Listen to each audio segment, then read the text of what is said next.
Here's another in NBC's great parade of new shows.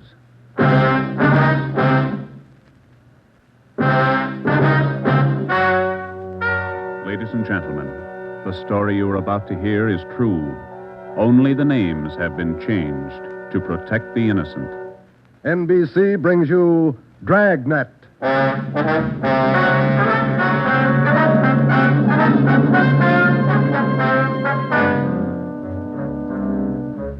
You're a detective sergeant. You're assigned to narcotics detail. For more than 2 months, doctors' offices have been burglarized, hospital pharmacies pillaged, drugstores robbed, medical supply firms ransacked, with one purpose in mind: the theft of narcotics. The criminals are expert, cunning, vicious. Your job, get them. Dragnet, the documented drama of an actual crime, investigated and solved by the men who unrelentingly stand watch on the security of your home, your family, and your life. For the next 30 minutes, transcribed in cooperation with the Los Angeles Police Department, you will travel step by step on the side of the law through an actual case from official police files. From beginning to end, from crime to punishment, Dragnet is the story of your police force in action.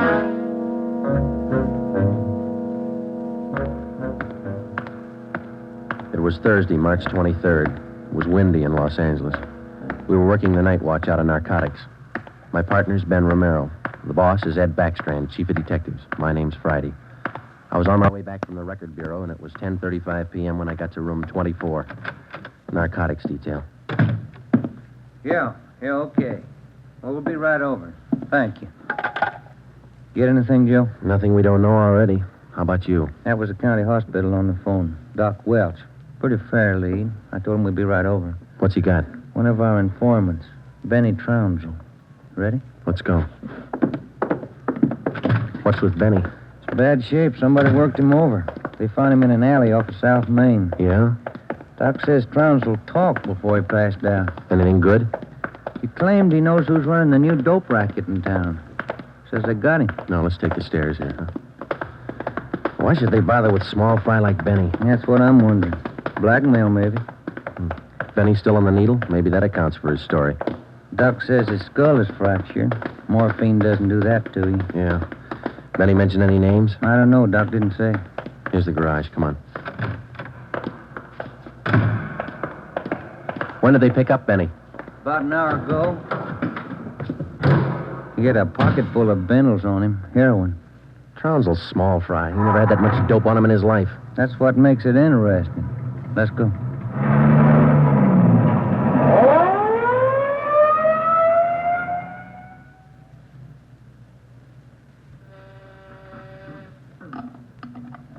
County Hospital? Yes, sir. The line is busy. Will you wait? Thank you. Can I help you, gentlemen? We'd like to see Dr. Welch. She's expecting us. Your names, please? This is Sergeant Romero. My name's Friday, police officer. Oh, yes. Around the corner to your left, room 127. The doctor's waiting for you. Thank you. Come on, Ben. I hope Benny's still talking. We could sure use a lead. Yeah. Here it is. 127. Hiya, Ben. Joe? How are you, Doc? Anything new? Just left Trounsel upstairs. You think we can talk to him now? Won't do much good. He died about 6 minutes ago. For almost 2 years, Benny Trounsel, an addict himself, had been one of the most valuable informants Ben and I had in the narcotic gangs. More than once, he had helped us solve a case, but this time, if Benny Trounsel had any direct leads to the nerve center of the newest narcotic ring, he took them with him. Besides his dying accusation that the ring had gotten to him, he left behind only 2 small scraps of information. First, when he arrived at the county hospital, Dr. Welch reported that Trounsel repeatedly muttered the name Patterson. Secondly, among the few personal effects found in his pockets was a good amount of heroin and a small piece of white paper with 2 words scrawled on it, Tucker Building. Benny Trounsel's body was taken to the county morgue, and the next morning it was posted. At the coroner's inquest, the cause of death was listed as a brain hemorrhage induced by severe blows by a blunt instrument on the sides and base of the skull, inflicted by a person or persons unknown.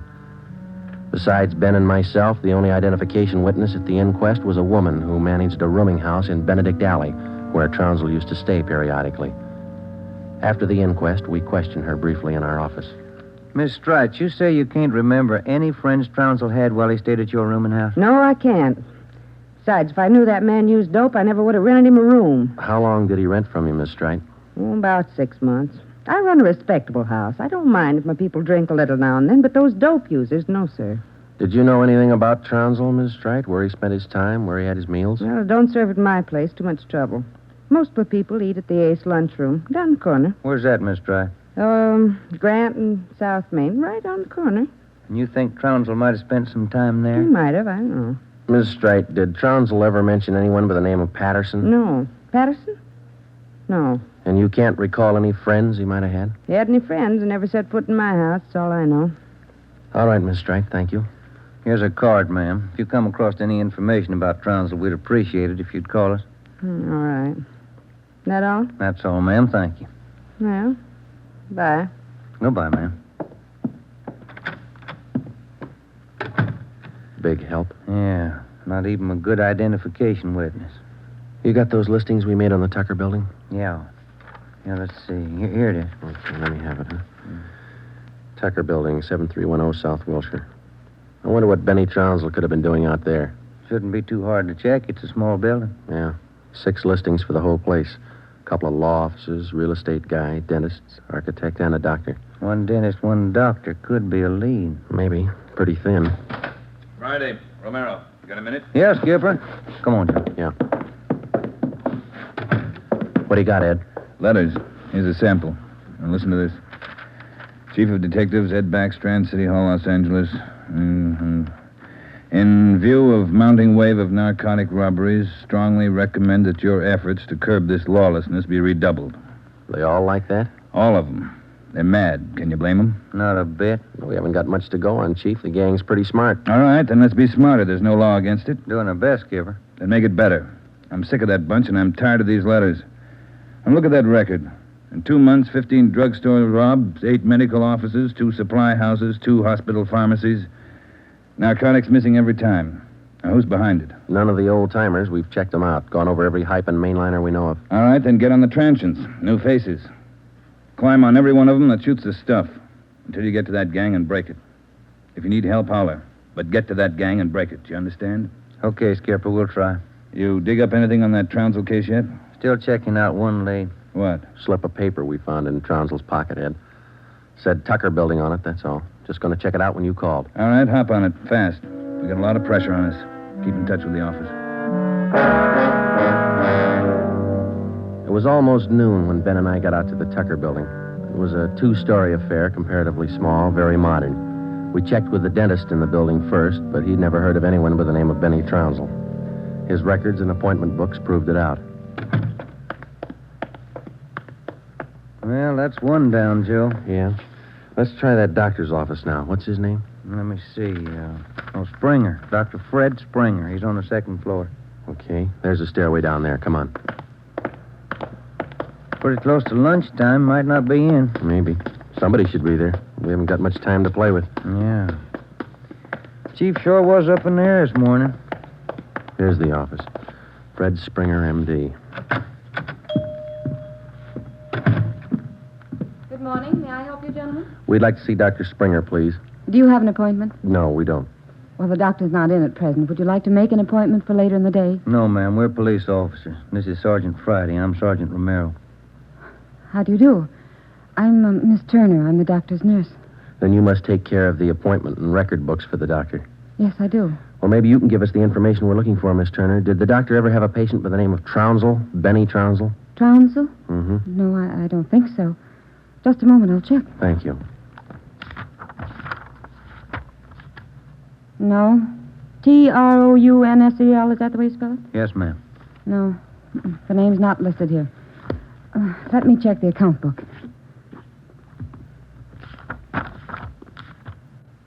No. Wait. It's funny. What's that, Miss Turner? Here in the back of the book in the doctor's handwriting. Look, Trounsel, the Black Parrot. certainly funny. I can't remember seeing that notation before. It must be fairly recent. Miss Turner, what kind of a clientele would you say Dr. Springer has? Oh, it's quite exclusive. Beverly Hills, Bel Air. That's where most of the bills are mailed. Can you recall seeing Trounsel in the office here, Miss Turner? Small man, thin, walked with a kind of a limp, not very well dressed? No, I don't think so. Doesn't sound like any of our patients.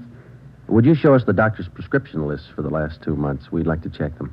Well, I'm afraid I can't. Dr. Springer keeps them in the safe. He's the only one who has the combination. How long you been with Dr. Springer? About 10 months. Ever since he started his practice out here. Where was he before that? Philadelphia. I don't understand all these questions. Is anything the matter? Just a routine check, Miss Turner. When do you expect the doctor back? About 4 this afternoon. He's out making home calls. All right. Here's our card. Would you ask him to call us as soon as he comes in? I'll do that.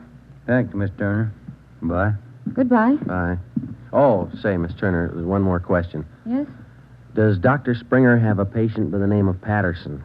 Oh, yes. One of the doctor's first patients, John Patterson. He lives out on East Beverly Drive. When we left Dr. Springer's office, we called R&I. There was no make on John Patterson. Ben and I drove over to see him just on a hunch. It didn't pay off right then, but it showed a little promise. When the maid came to the door of the Swank apartment, she told us Patterson was out for the day.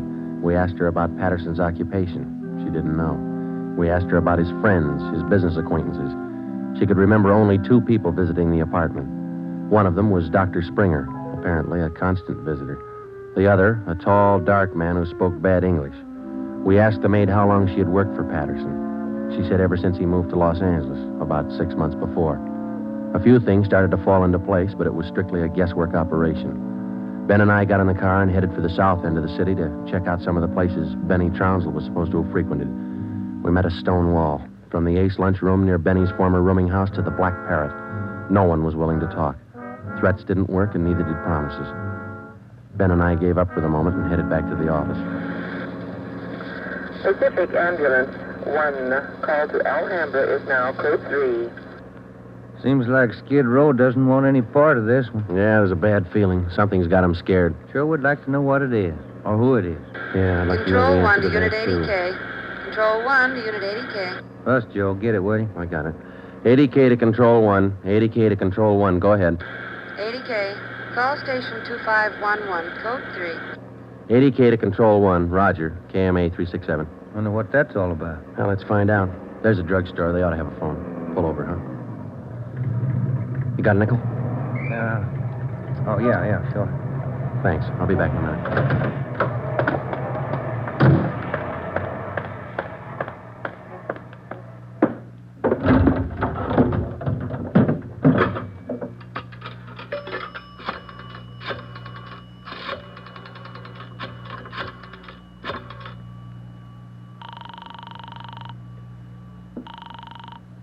City Hall. 2511. Thank you. Chief of Detective's Office, Hannon. This Friday, Mike. The chief there? Oh, yeah, just a minute. Backstrand talking. This Friday, Ed. What do you got? You tied up? Nothing big. Then check in as soon as you can. Got something good. What? You remember the stick-up at St. Agnes Hospital about a month ago? Pharmacy there? What about it?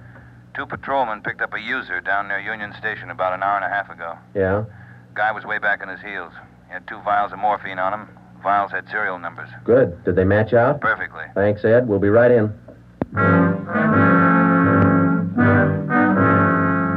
When Ben and I got back to the office at 3:52 p.m., we picked up Chief Ed Backstrand and went directly to the crime lab, where Lieutenant Lee Jones analyzed the contents of the 2 vials taken from the suspect. Jones told us it was high-grade morphine. We went back to the office and double-checked the serial numbers on the vials with the crime report on the St. Agnes Hospital robbery. They matched. And there's a good break. These vials were in the loot when the gang knocked over the hospital 28 days ago. Now stay on the trail and we'll crack that gang wide open. This the arrest report on the guy, Ed? Yeah. Picked him up in a bar off South Main. Who is the guy? A transient? Yeah, here it is, Ben. James Steiner, Phoenix, Arizona, age 37, transient laborer. Anybody talk this guy yet, Ed? Not yet. He shouldn't be too hard. You better get on it. Right, Skipper. Come on, Joe. Check you later, Ed. What time you got, Ben? Let me see here. 25 past 4. Got a phone call for you, Ben? Yeah, who was it? Your wife wants you to pick up some aspirin and a bottle of nose drops for your kid on your way home. Oh, yeah, almost forgot.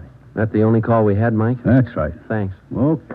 You got that Dr. Springer's number, Ben? Yeah, here it is. Crestview 5, 5284. Thanks. Nurse said he'd call us around 4, didn't she? Yeah.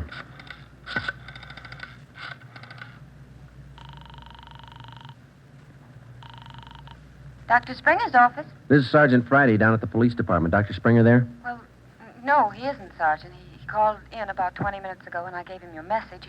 He said he'd call you. All right, Miss Turner. When he comes in, tell him to call us. Impress on him. It's urgent. All right, Sergeant, I'll do that. Goodbye. Goodbye. No luck? I don't know. Just a hunch. He may be ducking us.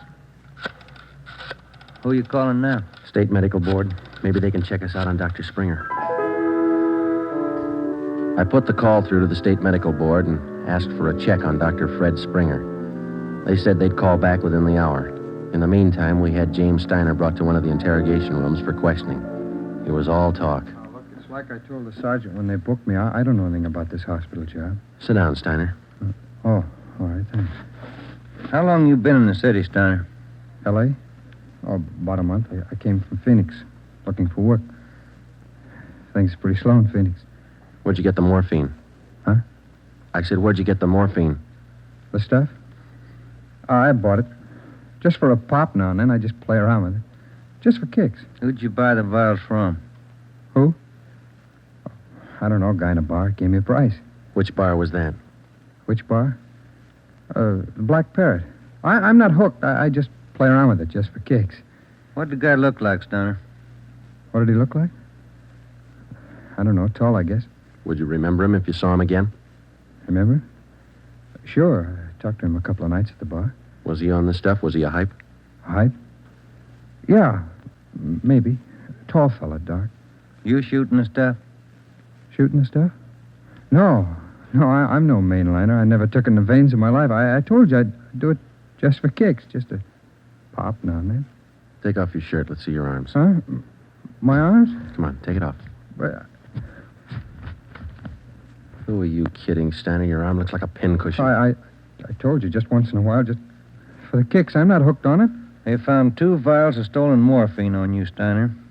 You can go 2 ways, hard or easy. Hard or easy? I told you I ain't done nothing. I bought the stuff. I use a cap or a bindle once in a while for kicks, but I'm not hooked. I bought the stuff, I tell you. Who was he, Steiner? Who sold it to you? Who? I told you I met him in a bar, the Black Parrot. Who was he? He was tall, dark. He gave me a good price. Come on, let's have it, Steiner. His name. I'm feeling sick. You got something for me? I'm sick. All right. Mike. Yeah, Joe. Get some milk. A couple of quarts right away. Okay, Joe. You ready to tell us, Steiner? Who was he? I'm sick. I'm sick. We're getting some milk for you now. Come on, you better talk. Max. That's all he said. Name was Max. He gave me a good price. I only take a pop now and then just for kicks. You think you could point him out for us?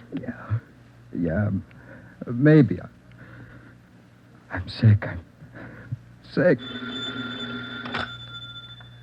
Narcotics from Merrill. Hello. This is Dr. Springer calling. You wanted to talk to me. Yes, we did, Doctor. And we've got a few questions we'd like to ask you. Oh, hold on just a minute, will you? It's Dr. Springer, Joe. All right, tell him we got to see him tonight. We'll call him back later. Dr. Springer? Yes? Sorry, Doctor. We'll have to see you later on tonight. You be at home? Well, I have an appointment this evening. Would you mind telling me what this is all about? Sure, Doctor. It's about a man named Benny Trounsel. Oh.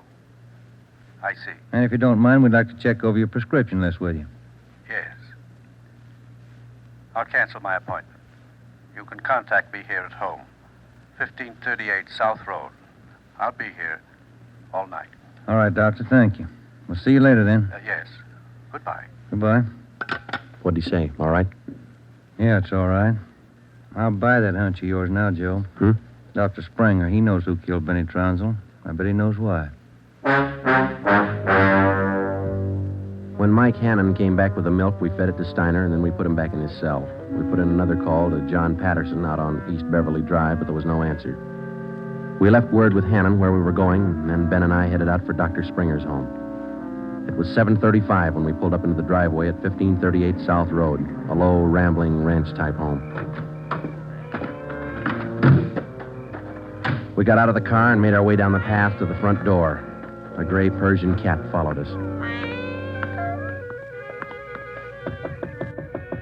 door was half open. We knocked, but there was no answer. Through the window, we could see the living room was dimly lighted. We went in. We found Dr. Springer sitting in a large carved mahogany chair in the dining room. The room was hung with draperies. He was slumped forward, face down on the dining table. There was a bullet hole in his right temple. On the floor near his right hand was a .32 automatic pistol. In the center of the dining table was a piece of white paper. Looks like he beat us. Yeah. Any names on that confession? One says he killed Trounsel. No, wait a minute. It says, John Patterson. He forced me to this. What? I don't know. What's it look like to you? Here's another one. Norberg. That's all it says. Then he signed his name, Dr. Fred Springer. Ben, come over here. Look at these. Hypodermic needle. It works. Is this morphine? White powder. Could be. Then he was on it himself. Looks like it. We'll find out when they post him. I'll get it. Yeah. Sergeant Friday there, please. This is Joe, Mike. What do you got? Can you talk all right there? Yeah, go ahead. Just got a kickback on your call to the state medical board on this Dr. Fred Springer. Mm-hmm. He's not a registered physician in the state of California. Besides that, his license was revoked in Pennsylvania 2 years ago. Illegal operations. That explains it. Notify homicide. Get the crime lab in the corner out here, will you? Looks like Springer shot himself. Okay, Joe, right away. We'll wait for him, but hurry him up, Mike. We got a couple more places to check out tonight. Okay, Joe, see you later. Right. What's next? Patterson place? I don't know. Maybe we ought to try Steiner first. Sounds good to me. Feels like we're getting close. Yeah, Ben. Real close. 12 minutes later, homicide and the crime lab men checked in at the Springer house, and Ben and I checked out. We went back to the office and found Ed Backstrand waiting for us. We told him our story, and he sent 2 men out to keep an eye on the Patterson place. 2 other men went to work to try and track down the other name in Springer's confession note, Norberg. Ben and I went up to the county jail and picked up Steiner. The 3 of us started out to look for the man who sold Steiner the 2 vials of morphine stolen from the hospital pharmacy a month before. The man's name was Max. He was tall and dark. That was all we knew. The rest of it was up to Steiner. 2 other men from the detail, Davis and Emerson, came along with us to take care of Steiner if anything went wrong. Our first stop was the Black Parrot Tavern. Davis parked the car in an alley down the street. Steiner, Ben, and I got out and walked the rest of the way. You understand what you're supposed to do, Steiner? Me? Yeah. I go in first and sit at the bar. You 2 will follow me. I sit at the bar, and if I see Max, I give you the sign. That's okay, huh? That's right. And you don't try to break for it. Break for it? Me? I told you, I'm squaring with you guys. All right, Steiner. Go ahead. Let's hope it works, Joe. Yeah. There he goes inside. Come on. Now, look, try to grab one of the booths along the wall if you can, huh? Right. Here we are.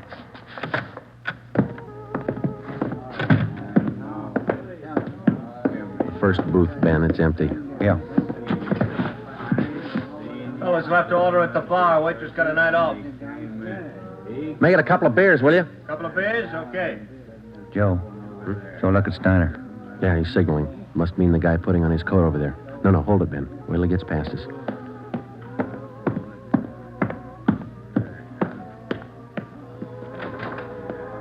All right, get Steiner back to the car. I'll tail the guy. You come after me.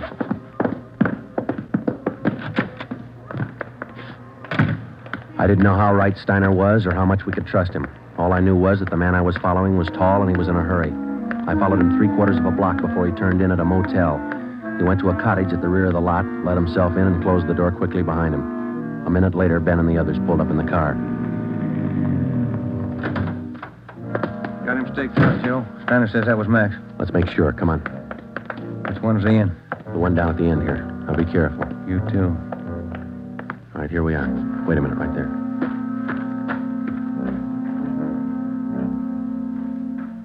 All right, look, there's no rear door. He's got to come out the front. Keep the door clear. You ready? All set. Cover me.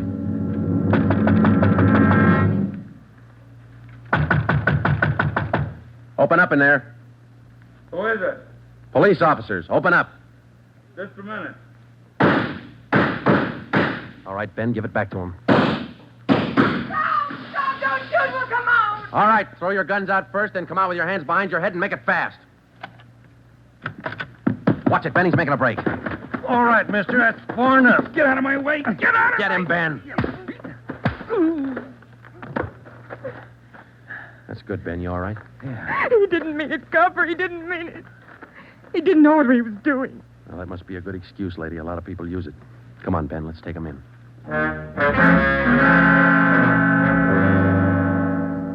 It was 10 minutes past midnight when we got back to headquarters. Both the man and the woman were booked for violation of the State Narcotics Act, a felony.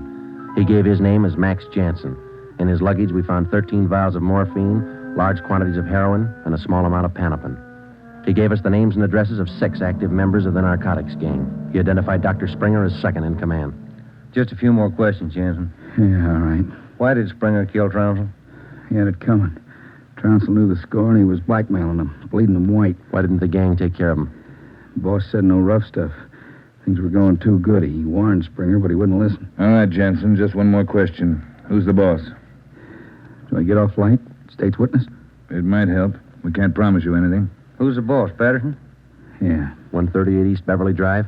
That's right. What about Norberg? How does he figure? It's the same guy. Patterson and Norberg, both the same. And what's his real name? Norberg. Tony Norberg. What's his front? He's legit, or he used to be. Importing business. Where? Here. Got an office downtown. Do I get protection? Where's Norberg now? Home out in Laurel Canyon. Do I get protection? I thought you said he lived out on East Beverly. His apartment, his home's out in the canyon. Where? What's the address? Do I get protection? You'll get protection. Winden Way. 860 Winden Way. All right, Friday. Romero, take some men with you.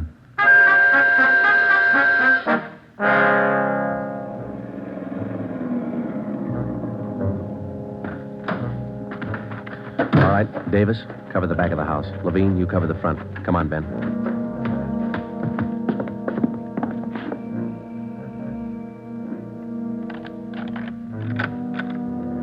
Yes? Mr. Norberg in? Who's calling? Police officers. Oh, come in, won't you? Thank you.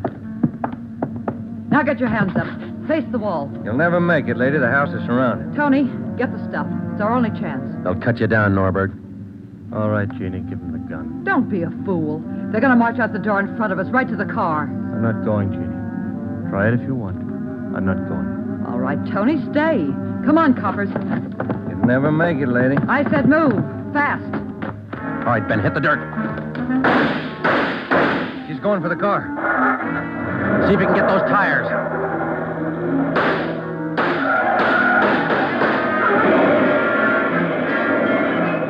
Come on.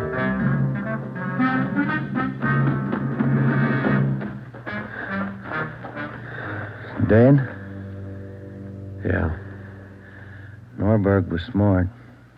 Must be the girlfriend. Guess so.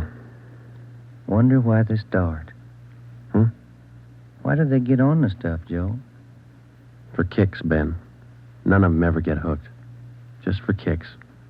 The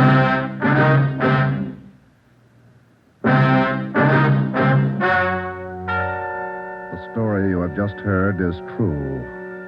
Only the names were changed to protect the innocent. Tony Norberg, alias John Patterson, was tried and convicted for possession of narcotics, robbery, and conspiracy, and was sentenced to the maximum term prescribed by law, each count to run consecutively. He died 3 years and 11 days after his arrival at the state penitentiary.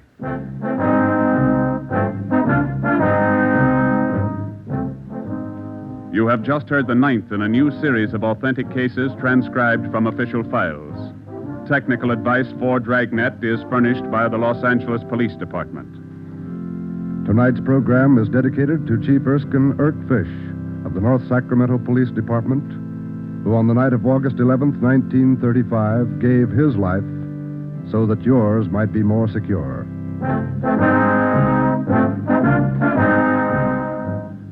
Dragnet came to you from Los Angeles. This is NBC, the national broadcasting company.